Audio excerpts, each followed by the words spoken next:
Well, here's the story of the peptide in the cell.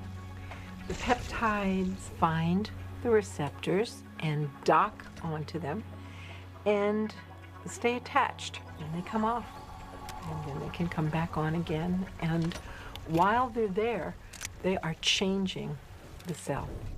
A receptor that has a peptide sitting in it sets off a whole cascade of biochemical events, some of which changes the nucleus of the cell. One of the sources of evidence that the molecules of emotion are the molecules of emotion is we have the same identical molecules in the simplest, even one-celled creatures. And so emotions are preserved throughout evolution.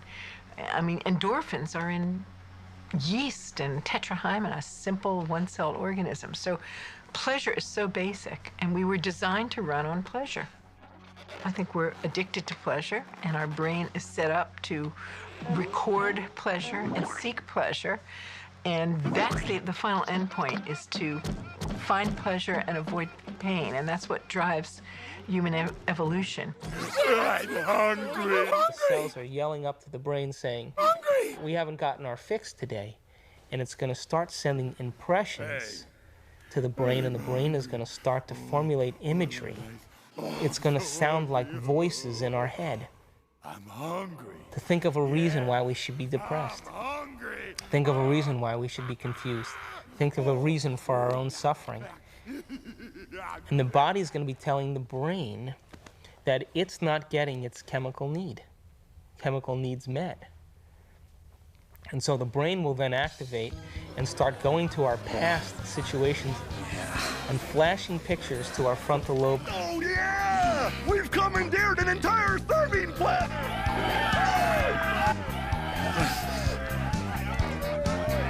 Yeah, keep it coming, keep it coming! Oh yeah!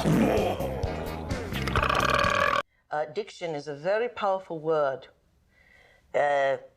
Is a very powerful word today, and I conclude that it is one of the most important words of all ages, because it fits into the concept of regeneration into enlightenment.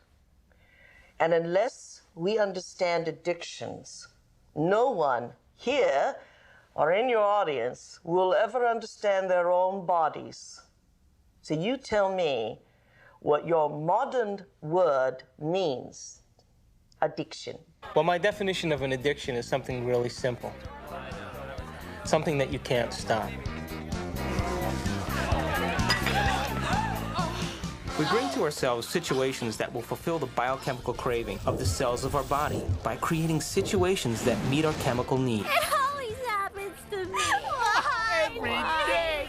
So my definition really means that if you can't control your emotional state, you must be addicted to it.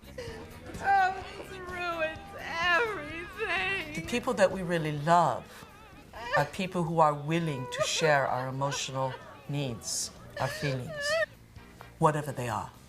Whether they're sexual, whether they are victimized, poor me, poor you, whether they are power, you need somebody to control you so you feel like you're in control.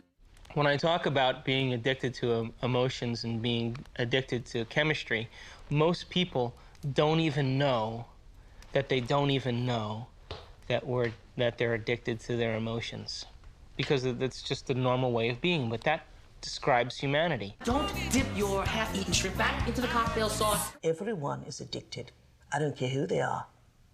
And they're addicted because they've never had anything better to replace what they are addicted to and have a reason to wake up every morning to live for. The man who is addicted to power gets up every moment and he drives things that show his power. Don't dip your half-eaten. He has to have a lot of people to feed off of, to suppress, to order around, in order to feel worthy. Because he does not feel worthy. He needs the emotions to feel worthy. Screw you and your health coach. I am the bride's sister. I'll stick my ass in the cocktail sauce if I damn well please. I want you to get out there and serve, make sure everybody has a good laugh.